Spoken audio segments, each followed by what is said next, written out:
I come to talk about the destruction of black civilization.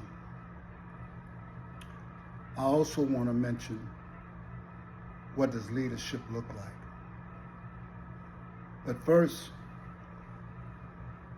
we need to talk about how Europe and all these other powerful nations came to power. You see, Africa had to die, in a matter of speaking. Her people, her cultures, traditions had to be almost wiped out in order for Europe, Italy, France, the Americas to prosper.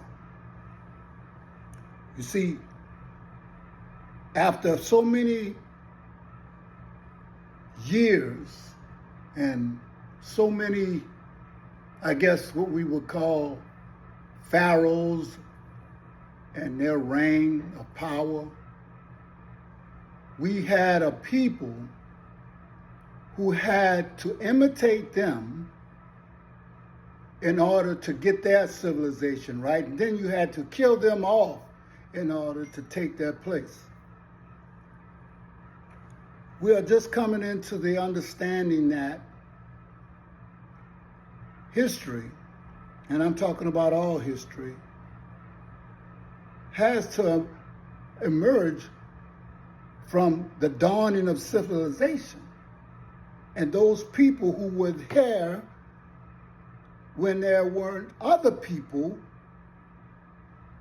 and that's Europeans, there with them.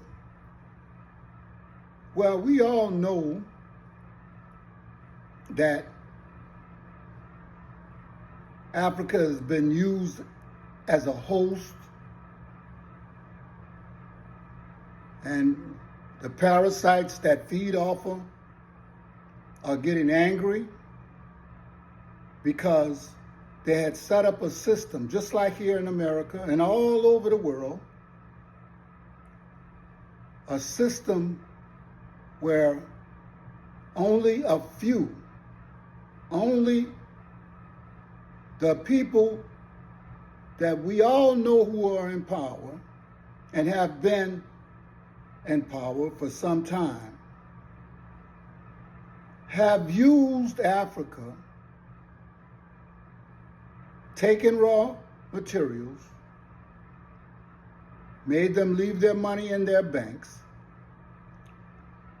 basically robbed a whole continent of their riches for centuries. And the truth has to be told. Now, while they were doing all of this, they were taking a people from that continent and bringing them all over the world, which they had been there first, traveling, walking out of Africa to all Japan, China, all the places that you could name. While they were doing all of this, they were taking the traditions, speech, families, structure, and everything away from those people so that they could be used to build up Europe, to build up places all over the globe that were non-existent before they learned how to mend, clean, to live life. And basically, I've always said this, and nobody likes to hear it, but if somebody was in a country or a continent or the earth first, that would make them the parents of all people that come after them. And this is one of the reasons why there's so much hatred toward black folks. Okay? Because the people that you have kept downtrodden, the people that you have killed, the people that you say you don't like, are in essence the root of the humanitarian tree. They are the human beings that were here before anyone. Now, this is not hearsay. This is just something that's been kept from us for so long because they wanted to talk about us being animals. Well, in a manner of speaking, we all have a beast-like nature when it comes down to certain things. But there's a difference. You forced religion on us, but we had spirituality, and we still do. There's no way we could do some of the things that have been done to us, to a human being. But I don't want to get off track here. One of the things that I wanted to say was leadership. What does it look like? How do you destroy a civilization? Do you destroy it from outside? Or do you destroy it from the inside? Genghis Khan used to sit out there and wait people out, starve them out and everything else and conquer them.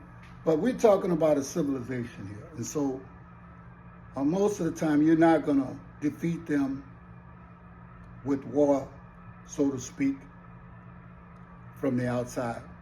You have to have some kind of internal structure within their structure to actually overcome a civilization. And we know this to be true because we can see it happening in America today. This day right here. In America, we are slowly seeing what we have done to others happen to us. And this is why I want to talk about leadership. I talked one time in another video about the 3 lions of Africa: Mali, Niger, and Burkina Faso.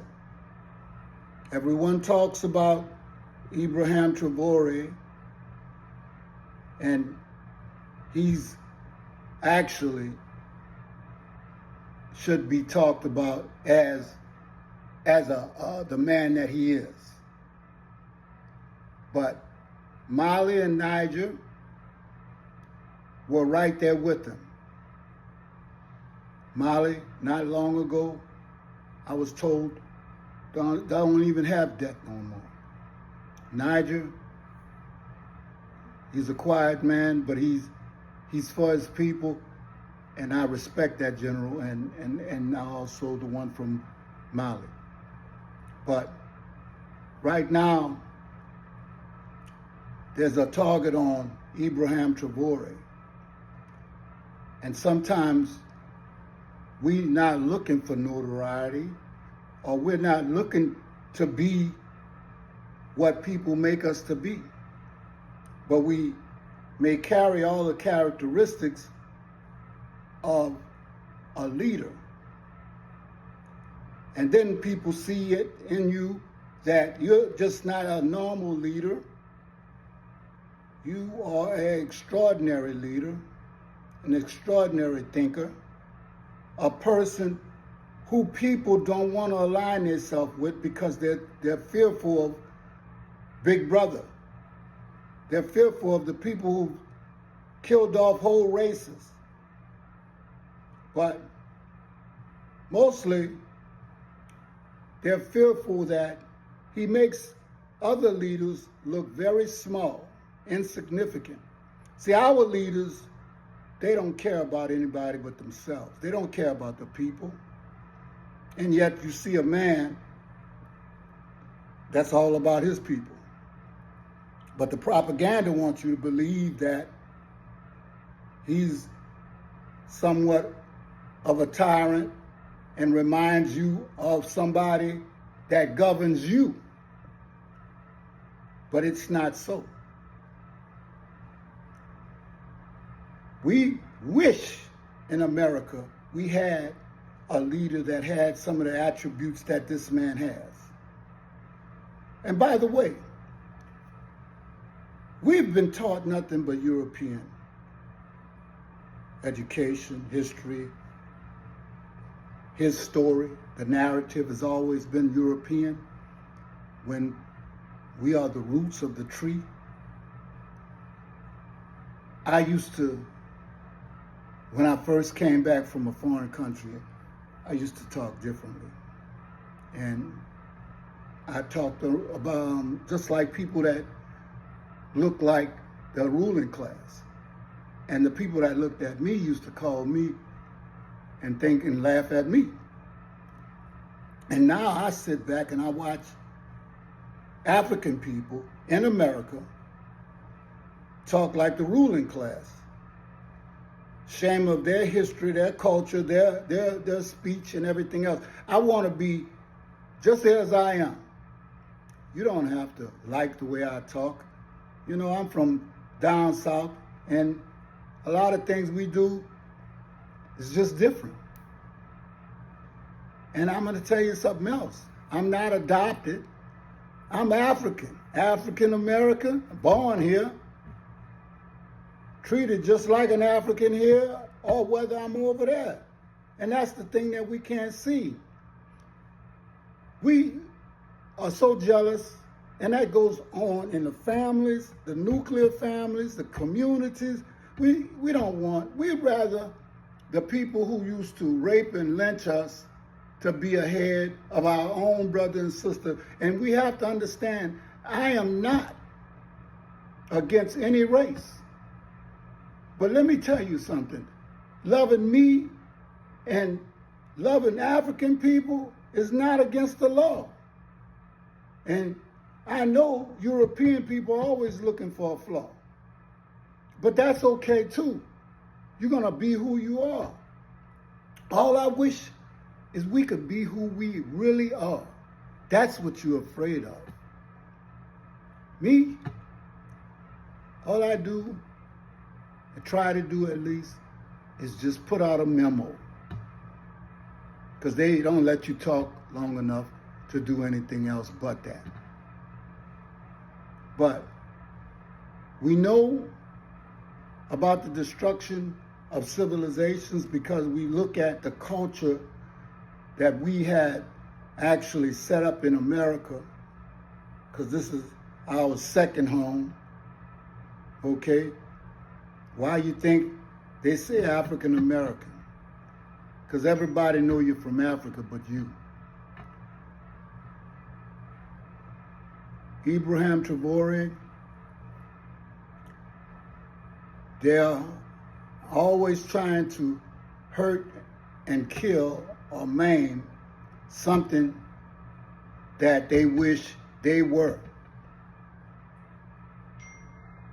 And I don't know why our community is not talking about it, why the world is not up in arms when you see something or somebody represent something with dignity and respect. The kind of respect we get here is they try to take away your Social Security. They try to take away everything so that you could rely on them. And then we vote in the people that do this,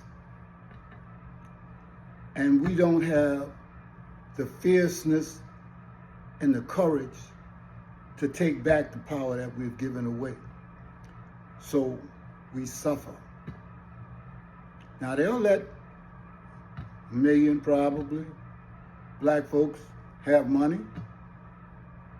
in relation to 50 million.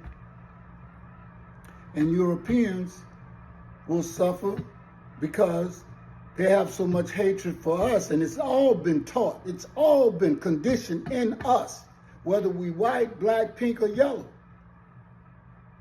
Keep them fighting against themselves, because the ones who are truly running this country can keep on getting richer and richer. And it's right in front of our face, so you know I'm telling the truth.